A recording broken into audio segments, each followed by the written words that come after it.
आप लोगों की बातों पर पंचतंत्र की एक कथा याद आती है, आपने सुनी होगी। 4 ठग थे। एक किसान एक बकरी लेकर के जा रहा था, तो चारों ठगों ने कहा कि इस किसान से बकरी कैसे ली जाए। तो हो सकता है कि उनको थोड़ा लोक लाज रही हो, तो उन्होंने कहा चलो छीन तो नहीं साहब पाएंगे, तो एक काम करते हैं, चारों अलग अलग जगह खड़े हो जाते हैं और अलग अलग जगह खड़े होकर के हम लोग ये बोलें कि भाई ये कुत्ते का बच्चा कहां लेके जा रहा है। तो एक वो किसान बेचारा अपनी बकरी के बच्चे को कंधे में रख करके लेके जा रहा है, तो पहले ठग के पास से गुजरता तो बोलता, अरे काका ये सब क्या ले जा रहा है, ये कुत्ते के बच्चे को अपने कंधे में लेके क्या जा रहा है। किसान बोलता, अरे धूर्त कहीं के, ये कुत्ते का बच्चा नहीं बकरी का बच्चा है। वो हंसते हुए चुप हो जाता है। आगे अगले चौराहे पे जाता दूसरा ठग, अरे काका ये कुत्ते का बच्चा आप कहां लेके जा रहे हैं। वो बोलता है, उसको भी डांटता, अरे पागल हो गए क्या, अरे कुत्ते का बच्चा नहीं बकरी का बच्चा है। अगले आगे बढ़ता है, फिर तीसरा ठग मिल जाता है, वह भी फिर यही बात उसको बोलता है।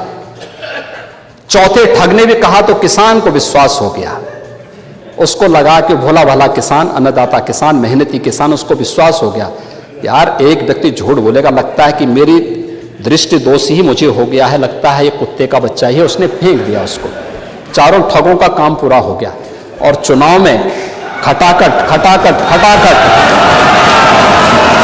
1 लाख का बॉन्ड, 1 लाख का बॉन्ड कहां गया, कहां गया 1 लाख का बॉन्ड, 1 लाख का बॉन्ड। और मैं इसीलिए कह रहा हूं, शिवपाल जी भाग गए यहां से, लेकिन मैं कह सकता हूं खटाखट नहीं, 27 में सपा चट के लिए तैयारी रखी, 27 में सपा चट। 1 लाख बॉन्ड के लिए हम लोग भी मांगेंगे हिसाब, 1 लाख का बॉन्ड कहां गया। और मैं तो आप सबसे कहूंगा, एक बार जाइए जनता जनार्दन के सामने, पूछिए उनको कि भाई 1 लाख का हिसाब मांगे इन लोगों से, पैसा गया कहां, कौन खा गया, खाने वाले लोग कौन है 1 लाख का। अयोध्या का यह मामला है जिसमें अयोध्या में मोइन खान जो समाजवादी पार्टी का नेता है, अयोध्या के सांसद की टीम का सदस्य है, 12 वर्षीय एक नाबालिग बच्ची के साथ दुष्कर्म का कृत्य में शामिल पाया गया। अभी तक समाजवादी पार्टी ने उसके खिलाफ कार्रवाई नहीं की है। मैं ये नहीं समझ पा रहा हूं कि ये सब क्या है। अब क्या ये कोई समाजवादी पार्टी ना बोले,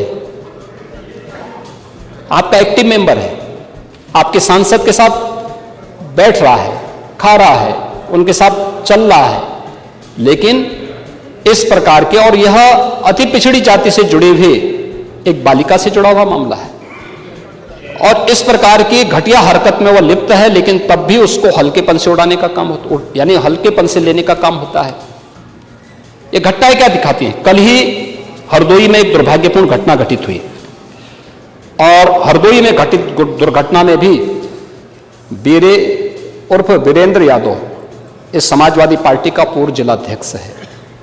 अब देखो किस प्रकार के व्यक्ति को आप जिलाध्यक्ष बना रहे हैं। इस पे आईपीसी और सीआरपीसी की कोई ऐसी धारा नहीं जो इस पे लगी हो। 28 ऐसे मामले हैं, और ऐसे नहीं कि मामले 17 से 24 के बीच के हों। इस पे पहला अपराध दर्ज हुआ था 89 में, दूसरा है 91 में, तीसरा 91 में, चौथा 91 में, पांचवा 92 में, छठा 90 में, फिर 93 में, फिर 92, फिर इससे पहले 98, इससे पहले 90, इसके बाद 96, 2006, 2008, 2013 में तो आप ही की गवर्नमेंट थी, 2007, 2009, 2008, 2015 में भी आपकी सरकार थी, 2016 में 302 में भी यह व्यक्ति लिप्त रहा है, 302 की भी घटना में शामिल रहा है, 388 की घटना में भी यह व्यक्ति लिप्त रहा है। इसी प्रकार से 2016 में 302 के मामले में व्यक्ति लिप्त रहा है। 2002 में यूपी गुंडा अधिनियम के अंतर्गत इसके खिलाफ कार्रवाई हुई है। ऐसे ही इसके खिलाफ फिर 2002 में भी इसके खिलाफ गुंडा एक्ट के अंतर्गत कार्रवाई हुई है। 2017 में यूपी गुंडा एक्ट के अंतर्गत इसके खिलाफ कार्रवाई हुई है और फिर 2017 में भी इसके खिलाफ कार्रवाई हुई है। 28 इस प्रकार के मामलों में व्यक्ति लिप्त है। समाजवादी पार्टी का पूर्व जिलाध्यक्ष है। कल एक अधिवक्ता की हत्या सरेआम इसके द्वारा करवाई गई है। और इस प्रकार के अपराधियों को आप कहते हैं साहब गोली मार रहे हैं, क्या माला पहनाएंगे क्या? मुझे आश्चर्य होता है। अब इस प्रकार का तो एक ताजा उदाहरण है, इस समाज के लिए सबसे बड़े कलंक है, इस समाज का कोड है और इस कोड को जब तक हटाएंगे नहीं तब तक उत्तर प्रदेश की स्थिति को ठीक करने में कठिनाई होगी।